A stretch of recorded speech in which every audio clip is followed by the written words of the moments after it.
When it comes to hilarious mishaps, no one delivers quite like Stewie Griffin. In today's video, we're diving into some of Stewie's funniest and most outrageous fails from Family Guy. From over-the-top schemes gone wrong to unexpected disasters, these moments showcase why Stewie is the king of comedic blunders. Stick around because you definitely won't want to miss number 1. It's a fail so epic, it's become one of the most iconic moments in Family Guy history. At number 6, we have Stewie's hatred for broccoli. In this episode, we see one of Stewie's earliest and most iconic vendettas, his intense hatred for broccoli. Damn the broccoli, damn you, and damn the Wright brothers! To Stewie, broccoli is not merely a food he dislikes. It is a vile enemy, one he believes is waging a personal war against him. His animosity runs so deep that he declares broccoli must be eradicated from the world entirely. This sets the stage for one of his most ambitious schemes yet. The first rule of war is know thine enemy, and I know this. Cold kills broccoli. Determined to rid humanity of broccoli forever, Stewie constructs a massive and complex weather control device. His ingenious plan revolves around creating a perpetual global cloud cover that would produce freezing rain and destroy all broccoli crops. Excellent. The weather machine is nearly completed. What do you say to that, broccoli? The device is a testament to Stewie's self-proclaimed genius, complete with intricate machinery and dramatic flair. As Stewie activates the machine, he confidently imagines himself as the savior of humanity, believing his plan is foolproof. Oh, rest assured, you relentless Harridan, I expect I shall finish them all off. However, things quickly spiral out of control. Stewie miscalculates the machine's power and fails to account for the sheer chaos it could unleash. Instead of eliminating broccoli, the weather control device generates an uncontrollable storm. The storm wreaks havoc, causing widespread panic and destruction. At one point, Stewie is precariously perched on the roof as the storm intensifies, and in the ensuing chaos, he falls off, landing unceremoniously below. To make matters worse, the storm's effects inadvertently lead to Meg's car skidding out of control and hitting Peter, who had been obliviously standing in the driveway. This adds an extra layer of comedic disaster to Stewie's failed plan. Despite his grandiose efforts and the chaos he unleashed, Stewie's ultimate goal of eliminating broccoli remains unfulfilled. At number 5, we have this iconic fail that involves Stewie's irrational fear of swimming, which leads to one of his most hilariously misguided attempts at revenge. Bite, stupid. What a stupid thing to say. You drown in it, you moron. It doesn't have to bite you.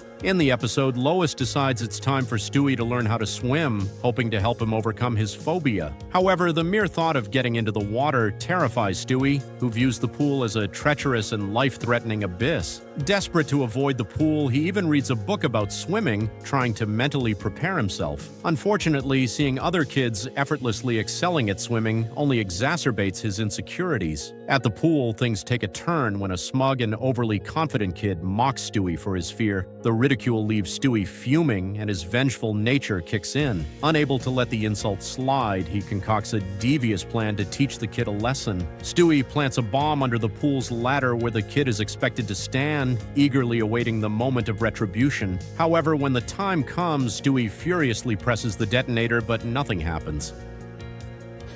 Oh, the deuce.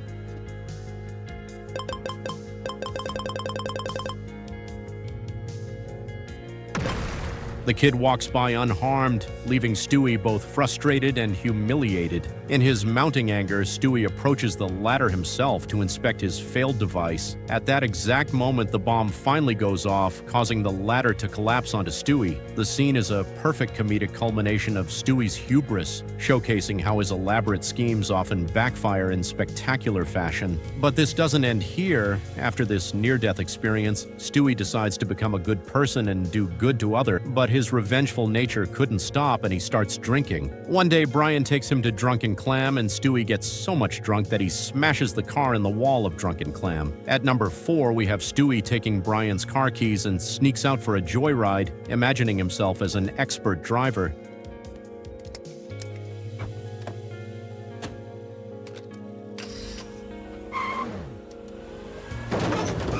However, his inexperience quickly shows as he loses control of the car, crashes into a lamppost. The whole rear of the car destroys, and he lies about it to Brian. What happened? Gee, I don't know. Do you know what happened? Although Brian sees Rupert inside the car and understands everything.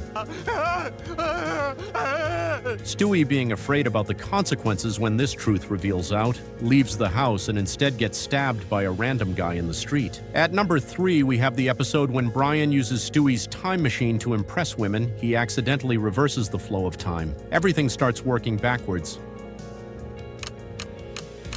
The moments they've lived starts reversing. Stewie realizes the severity of the situation and attempts to repair the machine, but because of reversal of time, he reaches a time where he was just an infant and couldn't walk. As events move backward and he regresses to infancy and ultimately relives his birth. At number 2, we have Stewie getting tired of his family antics. The roasting by his brother, sister, and relatives disturbs his mental peace. I want to watch my show! No! To such an extent that he starts crying and decides to create a machine and stop from him ever being conceived. He successfully reaches 3 years back and tries to do things that could break apart Lois and Peter, like shaving of Peter's head and doing things that could start a fight between his parents. The fight actually happens and Peter moves away from home, that starts Stewie fading away. After being faded, Stewie is reborn into a rich British family. At first, he feels happy about it. The lavishness and richness intrigue him, but he feels lonely among them. The study, the coldness of his mom. Good Lord, what have I done? He then realizes he doesn't need this, and he's happy with his morons, his troubled family. At number 1, we have the epic Christmas episode, Road to the North Pole, which showcases one of Stewie's most chaotic and ambitious misadventures. The story begins with Stewie's growing obsession with discovering whether Santa Claus is real. Wait, what are you doing? Santa?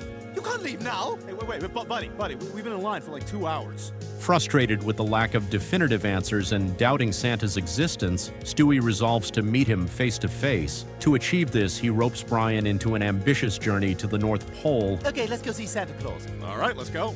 Hoping to uncover the truth about the holiday icon. Their journey begins with a series of humorous and chaotic mishaps. As they make their way through Canada, the duo hitch a ride in a truck heading toward their destination. Inside the truck, Stewie's curiosity gets the better of him when he discovers a gun. Maybe you should put that back.